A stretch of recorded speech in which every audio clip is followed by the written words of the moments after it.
everyone. This is the August 2022 update for the Cushman. As you can see, I've done quite a bit to it. Let's see. Well, let's start off with the first thing I did. Was able to get the bed securely bolted down. I got the gas tank installed. Need to finish tightening it down, but the gas tank is installed.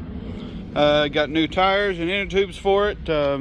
Realized on the front I changed the wheel studs on the back, but I did not on the front. I'm gonna have to change the ones on the front because I can't get one of the lug nuts on and it's making the wheel a little bit weird. But the bed is on, cleaned it off. I think I may have another battery box located, so not too concerned with that bottom part being rusted out. The back end is good now. The wiring is good. Was able to plug up back here. Was able to fit a bulb in there. And after I did that, I got to reassembling the front.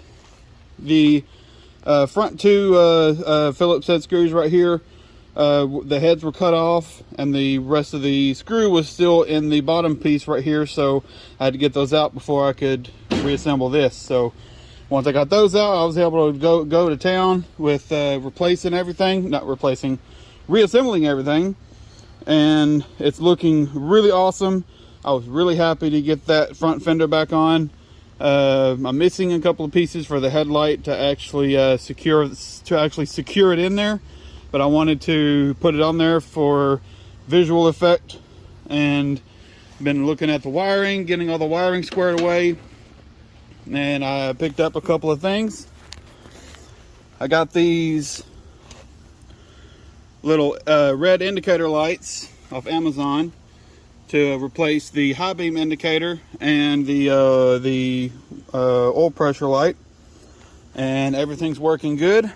I had this from my stash of switches that actually looks identical to the original, so it's all good. And the horn works. It's the horn wire right there. Let me turn that on. As you can see, they're actually pretty bright. Even in the sun, you can see it pretty good. And that is high beam is not on. There we go. Even in the direct sun, you can kind of see it. You can see it better like that. But the headlight works. Also, I still need to clean the socket, but the tail light works. And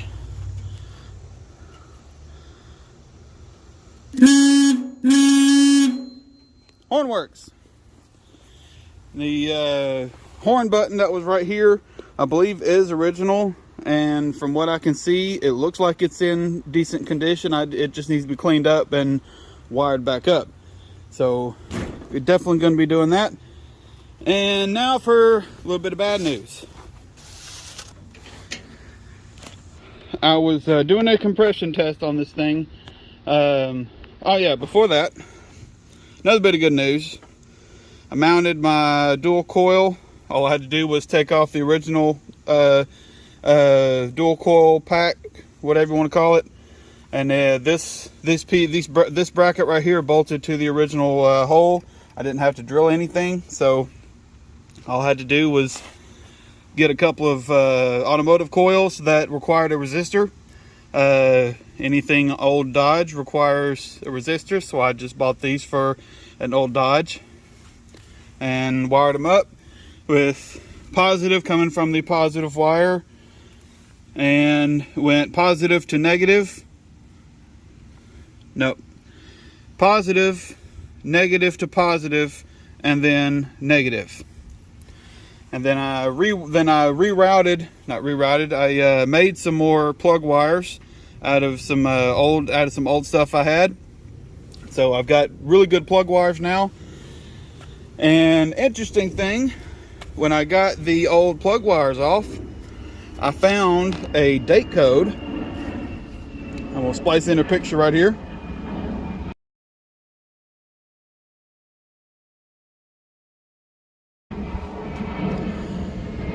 And come to find out, this is actually a 1965 Cushman. So I'm gonna start calling it a 65, which is really cool, knowing that this thing is a 65. Having concrete evidence that this is a 1965 Cushman is cool. But now for the bad news. I was checking the compression. This cylinder, I got 115 psi, I think. It's fantastic compression.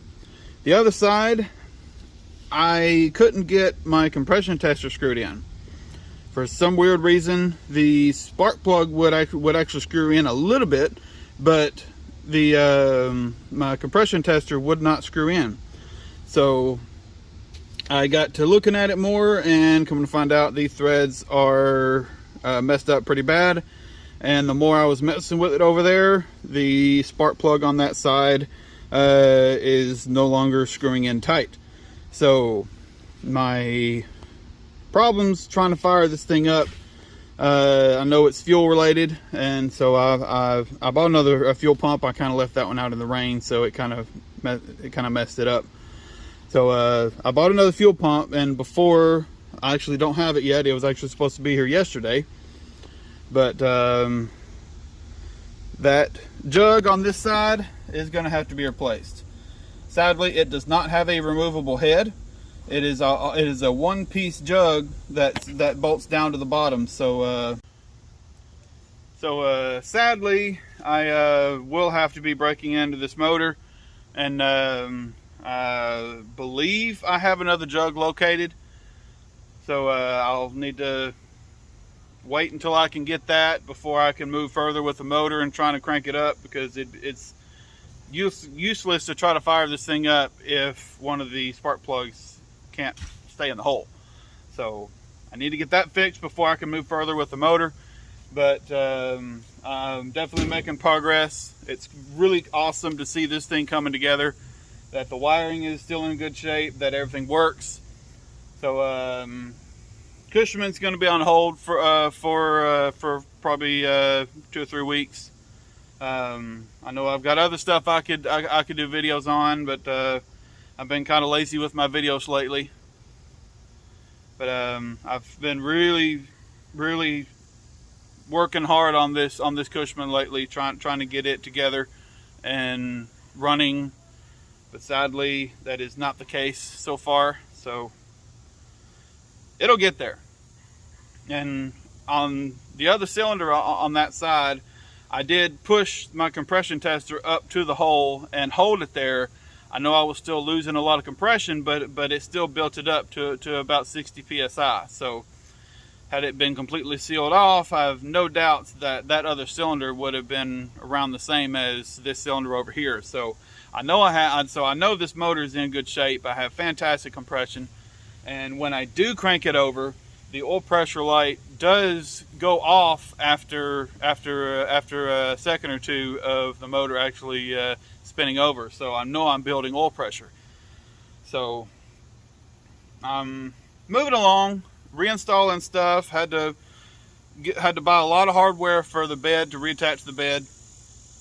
I still need to get the hardware for the lower part of this front body piece to attach it to the floor right there, and to reattach the floor pieces right here. So definitely still have a little bit of ways to go on it, but I can see the end. I can see the light at the end of the tunnel with it, and I cannot freaking wait to be driving this thing around. So that's going to be it for this Cushman update. And wish it was more. Wish I actually had this thing running, but that will be coming later. And hopefully this charging system works, and I don't have to break into the motor or adapt a alternator to this thing, which I can see I'm probably going to have to do. It'll just be a simple one-wire alternator, probably a GM product. But there it is. If you liked the video, like, comment, and subscribe, and I'll see you in the next one. Well, that was going to be it, but I figured with everything looking like it's working, I could not resist waiting until dark. Should be about another hour, 45 minutes to an hour. It should be dark. But I got the fuel pump in and I got it mounted.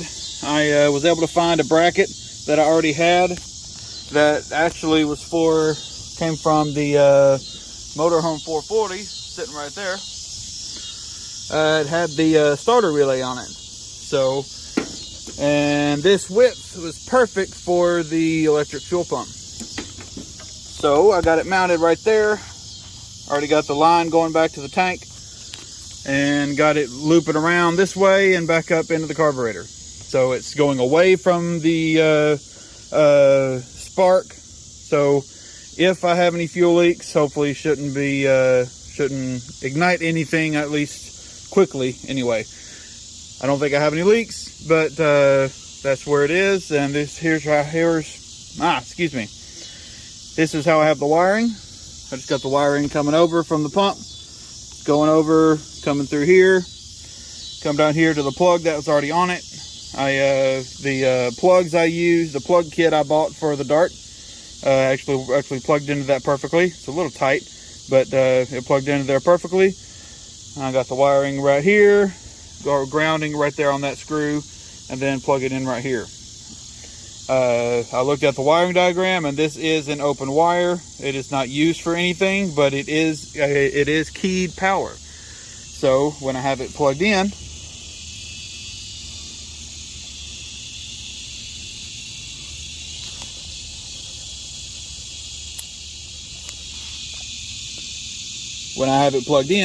and turn the key on,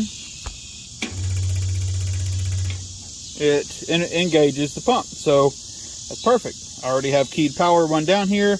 Everything's clean and sanitary and looking professional. So that's it. And gonna come back here and like I said, within the hour when it gets dark outside, and show you all the lights lit up. It looks really nice. All right, we are here with the Cushman. It is dark outside, and that is really bright. I like that. Oh, there it is. And headlight. That is really, really bright. All right, focus. There we go. That is really bright. And high beams. And we get to the switch. Low beam.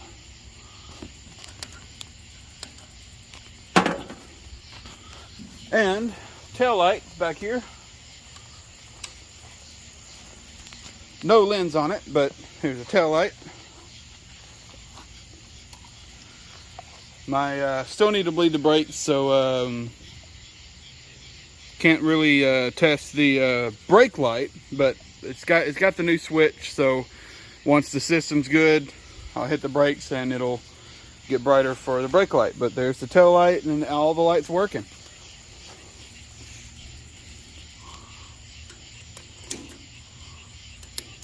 There we go.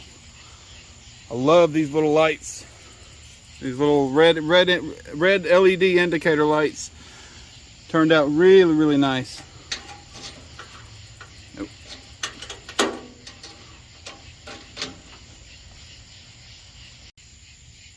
All right, well, there it is. There is the end of the video. If you like the video, like, comment, subscribe, and I'll see you in the next one.